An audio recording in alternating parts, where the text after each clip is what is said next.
In this video, we are going to see about Form W2 wage and tax statement, जो कि बहुत common form है जिसकी use हर एक जगह होने वाली है. उसके सारे बॉक्सेस जो है वो कहाँ कहाँ अफेक्ट होते हैं, कौन से लाइंस को अफेक्ट करते हैं 1040 के, हमें सारा कुछ we should be aware of, right. First point, there are mainly two line items in 1040.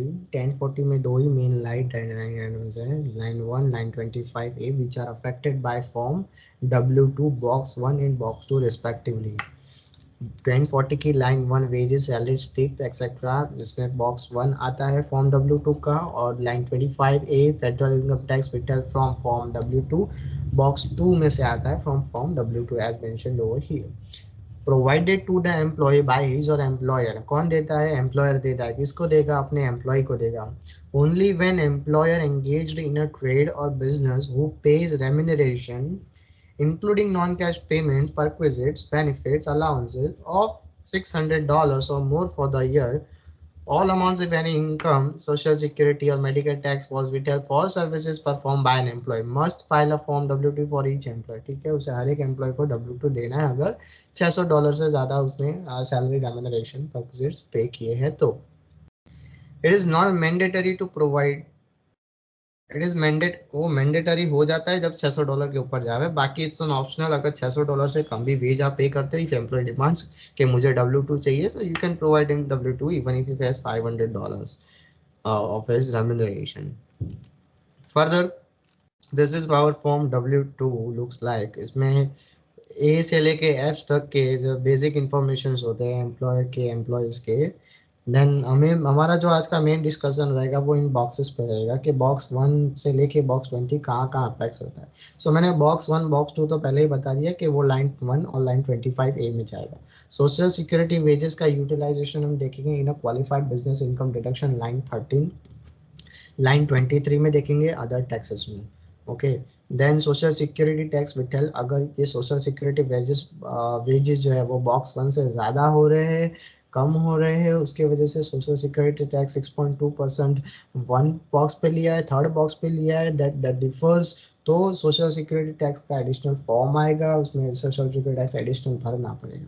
Then we have Medicare wages. Medicare tax same concept applies. उसमें भी फॉर्म 8959 होता है. About Medicare taxes withheld, social security tips allocated, 9 10 dependent care benefits. सब एक करके we will discuss in detail.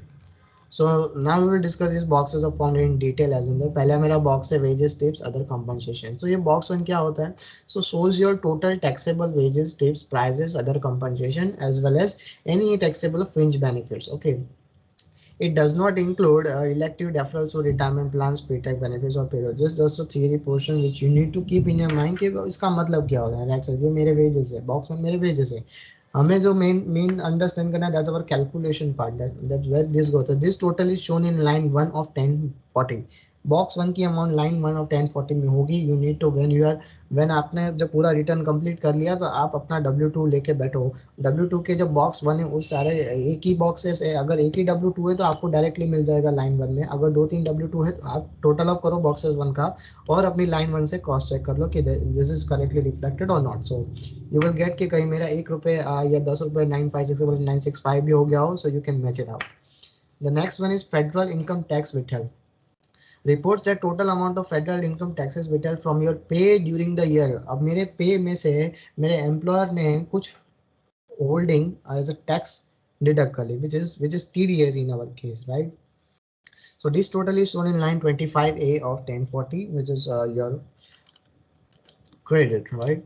फिर आता है box 3. This is the most important box 3 जो कहीं रिफ्लेक्ट नहीं होता है 1040 में, बट उसकी वजह से कुछ और चीजें अफेक्ट होती है.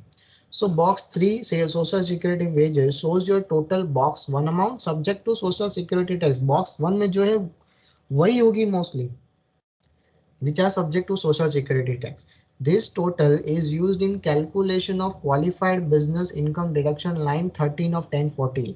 ये बॉक्स का यूटिलाइजेशन होता है to calculate qualified business income deduction line 13. If you have seen it, you will know it, right? So note amount in box 3 could be higher than the number reported in box 1। जैसा मैंने बोला कि box 3 ज्यादा भी हो सकती है, कम भी हो सकती है। Further to be noted, amount in box 3 could also be less than the amount in box 1 if you are a high wage earner. However, the total of box 3 and box 7 cannot exceed the maximum social security wage base 1,37,700 for 2020. Social security wage की एक limitation है। There's a limitations कि तुम्हें भाई 1,37,700 से 700 से ज्यादा veg रखना ही नहीं है बॉक्स 3 और 7 का मिला के फॉर 2020। अगर वो क्रॉस करता है तो you will be eligible for a refund of the taxes withheld on your social security। Box 4 में जो आपका सोशल सिक्योरिटी टैक्स विथहोल्ड उस पे आपको रिबेट मिल जाएगा। अभी ये क्वालिफाइड बिजनेस इनकम में कैसे यूटिलाइज हो रहा है, सो मैं आपको बताऊं। Let's say your non employee compensation income is 21657, right. आपके जो नॉन एम्प्लॉय कंपनसेशन इनकम हुई है that is 21,657. In your W2 box 3 amount is 1,20,000. Hence the calculation of a qualified income business deduction would be social security wage base है 1,37,700 okay for 2020। actual SSW भी कितना आया तो कि 1,20,000 है। Difference कितना आ रहा है एक्चुअल और बेस के बीच में तो कि 1,17,700 आ रहा है, ठीक है। NEC तुम्हारा कितना है, सो कि 92.35% ऑफ एक्चुअल कितना है इसका 92.35% इज 20,000। इन दोनों में से छोटा कौन है तो कि भाई 70,700। अब 17,700 पे कैलकुलेट होगा 12.4% या 2.9%, ठीक है। तो ये दोनों आप कैलकुलेट करोगे तो उसका टोटल आएगा।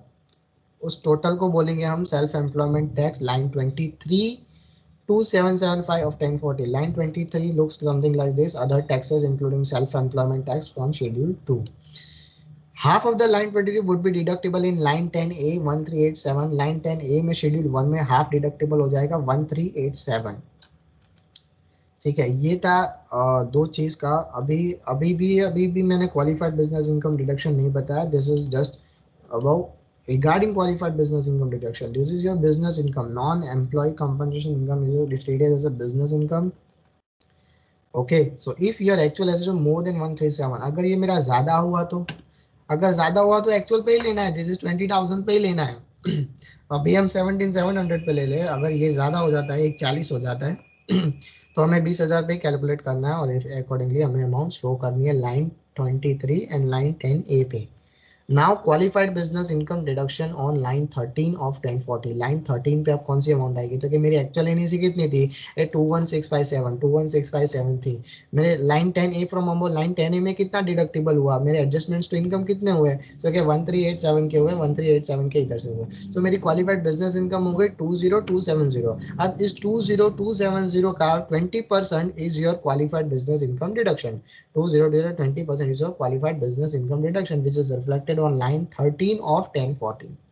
So this was the use of box 3 social security wages in calculating your non-qualified business income deduction। Next box is social security tax withheld। box 4 reports the total amount of social security taxes withheld for the year। unlike federal income taxes, SST are calculated on flat rate 6.2% on your box 3। box 3 का 6.2% is your social security tax withheld। this total is not reflected in any of the line of 1040। ये कहीं भी reflect नहीं हो रहा है 1040 के line में, ठीक है, और ना ही कहीं कैलकुलेशन में यूज होने वाला है। मोस्ट इंपॉर्टेंट अभी उसके बाद further important one is Medicare wages and tips. Medicare wages and days is box 5 of your W2 shows your total box 1 amount। फिर से जो box 1 में amount थी which are subject to Medicare taxes same to same amount आती। This total is used in form 8959 additional Medicare taxes at the rate 9% line 23 of 1040। 1040 की line 23 में line 23 I have mentioned other taxes including self-employment taxes from schedule 2 which you need to pay, right?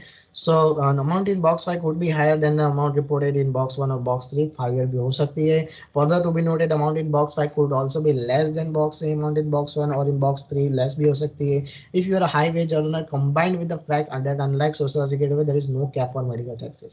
कोई cap limit नहीं है ऐसी dollars की 1,30,700 की। there is no cap on it, okay, because there is no use of it। there is no use of it in any other calculation। अभी क्या होता है, अभी यूज आता है वो है यहाँ additional medical taxes at 9%। is exempt up to $250,000 in case of status MFJ, 2 lakh in case of single HOH qualifying widower, 1,25,000 in case of marriage filing separately. Let's say your box 5 है, जो box 5 उसकी amount I $2,70,000 and your filing status is MFJ. So here your excess Medicare wages कितना हो गया? So कि limit इतनी थी 2.5 लाख की एमएफजे में और मैंने एक्चुअली कितना लिया 270, तो मेरा एक्सेस कितना हो गया? मेरा को ज्यादा रिपोर्टिंग हो गया 20,000. 20,000 is excess Medicare wages which you have been provided by your employer. So it is liable for additional Medicare taxes at rate 9%. That is 180. 180 किस पे? तो के 20,000 excess पे 9%. That is 180 और ये जाएगा लाइन 23 of 1040 में. Okay, that was it about. फिर आता है box 6 Medicare tax withheld reports the total amount of Medicare taxes withheld for the year. Unlike federal income taxes, Medicare taxes are calculated based on flat rate 1.45% in a box 5. So Medicare tax withheld होता है 1.45% of your box 5 generally. लेकिन कभी कभी in case of हमारे जो limitations के वजह से 9% extra deduction करना होता है. अगर एम्प्लॉयर ने नहीं किया है तो software will calculate for this. यहाँ पे विथ होल्डिंग जो आएगी अगर सिर्फ 1.45% की है तो software will automatic calculate additional. अगर वो टोटल ही आई है सो इट विल. सो कभी कभी हाँ सो ये होगा कि उसने 9% भी डिडक्ट करके ही टैक्स विथहेल्ड किए होंगे. लेकिन अगर नहीं किए तो we will be requiring is used in form 89 Medicare taxes withholding reconciliation in line 31 of 1040.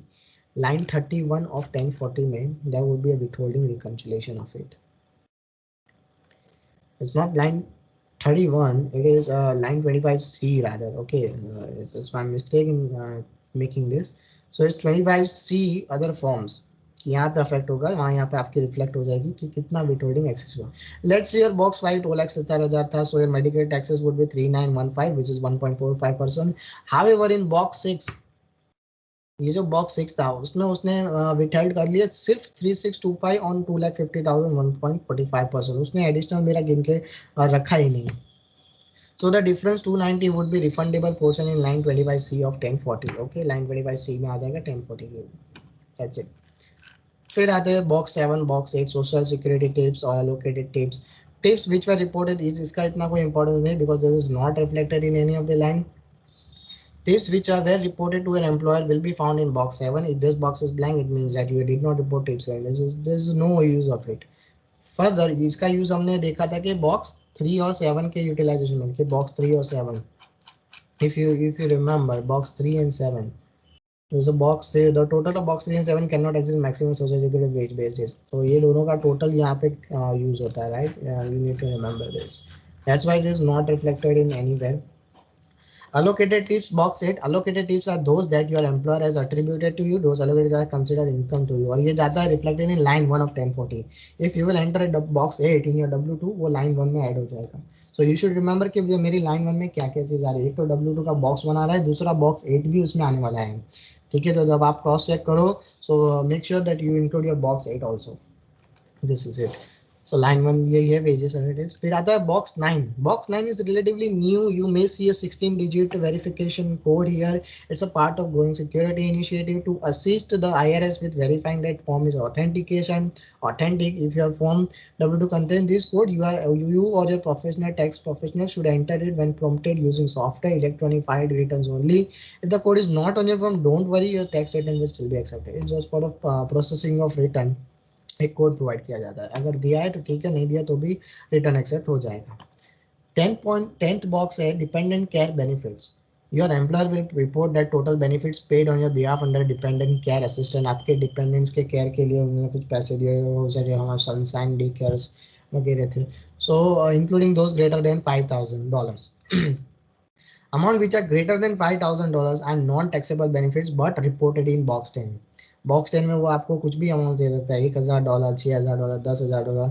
However, taxability in line 1 of 1040 of box 10 would be limited to $5,000 of total benefits paid. लेकिन आप जब लाइन इसमें कुछ amount दी होगी और आप जब देखोगे ना तो वो लाइन 1 में ऐड हो जाएगी. आपके ये जो लाइन 1 है ना उसमें ऐड हो जाएगी बॉक्स 10 की अमाउंट. कब कितनी ऐड होगी? सो सिर्फ $5,000 तक ही ऐड होने वाली है. आप W2 में खोलो, उसमें डाल के देखो, 6,000 डालोगे वो सिर्फ 5,000 ही लेगा, 5,000 पूरे ले लेगा, उसके ऊपर का 1 रुपया भी नहीं लेता. सो लाइन 1 में मेरा बॉक्स 1 आया, मेरा बॉक्स 8 आया, अलोकेटेड टिप्स मेरा बॉक्स 10 आया, डिपेंडेंट केयर बेनिफिट्स मेरा box 3 social security is utilising in a qualified business income deduction, social security taxes वेटल का कुछ नहीं था, medical wages tax medical tax वेटल का रिकंसिलिएशन होता है, एडिशनल मेडिकल टैक्स कैलकुलेशन होता है। ओके, फिर आता है non qualified plans box 11। Box 11 is used to report amounts distributed to you from your employer's non qualified deferred compensation plan. Don't confuse these amounts with contributed by you that shows up in box 12. Not reflected in any of the line of 1040. Again, it is not reflected in any of the line of 1040. So इतना कोई importance नहीं है इसका. The purpose of box 11 is for the SSA to determine if any of the part of amount reported in box 1 or box 3, box 5 was earned in prior years. Prior years में कुछ earned हुआ हो. The SSA uses this information to verify that they have properly applied the social security earnings test and paid the correct amount of the benefits. ये SSA में affect होता है, ठीक है. फिर ये आपका बॉक्स 12 है. बॉक्स 12 के अंदर काफी सारे कोड्स है, A B C D E F G H I J K L से लेके जेड तक. उसमें से which we have came across is the box D, elective defers under a section 401k cash deferred arrangement. This is form 8880, credit for qualified retirement saving contribution. ठीक है, credit for qualified retirement saving contribution. So ये utilize होता है. इससे line 20 affect होती है मेरे 1040 की लाइन 20 अफेक्ट होती है, right. So you should remember your line 1040 920. then you have credit, there is also other credits. फिर है W employer contribution to health saving account HSA form 8889 HSA. this is line 10A again affected. HSA का आपको जो भी contribution होता है employer का वो चाहता है लाइन 10 एडजस्टमेंट टू इनकम में, ठीक है, उसका आपको करेगा लाइन 20 मिल जाता है. फिर बॉक्स 13 है statutory employer retirement plan third party से. इससे आपकी टैक्सेबिलिटी पे कोई भी इफेक्ट नहीं होने वाली है. It just an information to the IRS कि वो एम्प्लॉय किस टाइप का है. सो स्टैट्यूटरी एम्प्लॉयज का माना जाता है when employees whose earning are subject to social security tax, medical tax but not subject to federal income tax withheld. आप देखोगे कि किसी एम्प्लॉय में W2 में फेडरल इनकम टैक्स विथहोल्डिंग नहीं होगी. सो जब वो नहीं होगी तो उसमें स्टैट्यूटरी एम्प्लॉय भी टिक किया होगा. Driver who distributes beverages, full time life insurance sales agent. ये दो एग्जांपल मैंने लिखे, काफी सारे एग्जांपल्स है, मैंने दो एग्जांपल मेंशन किए यहाँ पे, ठीक है. फिर है retirement plan. If the employee was an active participant for any part of the year if in any of the following, जैसे उसका क्वालिफाइड पेंशन प्लान चल रहा था, K1 का बोनस मिला उसको कुछ, अपने एम्प्लॉयर से प्रॉफिट शेयरिंग कुछ हो रहा हो, इंक्लूडिंग 401 के प्लान में भी अगर वो कोड डी आया हो तो भी वो रिटायरमेंट प्लान में उसका ठीक मार्क होता है. Annuity plan, simplified employee pension plan. फिर आता है थर्ड पार्टी सिक पे. Check this box only if you are a third party sick pay payer filing a form W2 for an insured employee. Insured employee के लिए file कर रहे हो वो सिक है, थर्ड पार्टी सिक पे वगैरह वगैरह, और एम्प्लॉयर रिपोर्टिंग सिक पे payments made by third party, ठीक है. फिर आता है box 14 other. And if any information which employer wants to provide to RIS for employees uses this box, as a state disability insurance taxes withheld, union dues, uniform payments, health insurance premiums deducted. There are codes and there are amounts. These are the particulars of the codes on box 14. आपके box में codes होगा, amount होगा. Uniform payment, health insurance premium deducted, non-deducted. So these are all affected in this. Mostly you won't see this. फिर आता है box 15 से लेके box 20 तक. Use this box to report state and local income tax information. Enter two-letter abbreviation for the state, name of the state, two abbreviation letter. यहाँ पे IL, ILNS. The employer state ID numbers are assigned to the individual state. Employers की जो EIN होते हैं वो state के according होते हैं. जैसे हमारे में GST नंबर होता है state के according. The state and local information boxes can be used to report wages and taxes for two states and two localities. Keep each state and locality information is separated by a broken line. If you need to report information for more than two states, locality, prepare a second form W2. Okay. W2 दूसरा add कर दूँगा. Here your state income tax withheld would be allowed as an itemized deduction. आपके itemized deduction में ये amount जाती है. Box 17 की amount itemized में जाती है. You should remember this. So this was it about all W2 forms. If I summarize this form W2, there are so many lines which are affected through your simple box W2. ये जाएगी आपके line 1 में. दूसरी जो चीजें जाएगी वो allocated tips box 8 box 10. ये तीन बॉक्सेस आपके लाइन 1 में जाएंगे. बॉक्स 2 जाएगा आपका 25A के अंदर, which is your federal income taxes withheld. Social security will be used in your line 10A, line 13 to calculate your social security medical withheld taxes, line 23, then line 23, line 10A. Then you have Medicare tax withheld, जिसका 8959 form generate होगा additional Medicare tax के लिए. Social security is combined with social security wages to calculate qualified business income deduction. Line एक code होता है. 11 is just a plan, non qualified plans होते हैं. 12A इसमें कोड्स होते हैं. कोड्स में हमने डी कवर किया, डब्ल्यू कवर किया. ठीक है. डी में 8880 credit for qualified retirement benefits आता है, उसका कुछ कैलकुलेशन पार्ट्स होते हैं. Okay, so this was all about Form W2. Thank you so much for your time. I hope this will be very useful video for you guys to revise it. मैं ये PDF भी आपको provide कर दूंगा. You will check it out. Thank you so much. Thank you.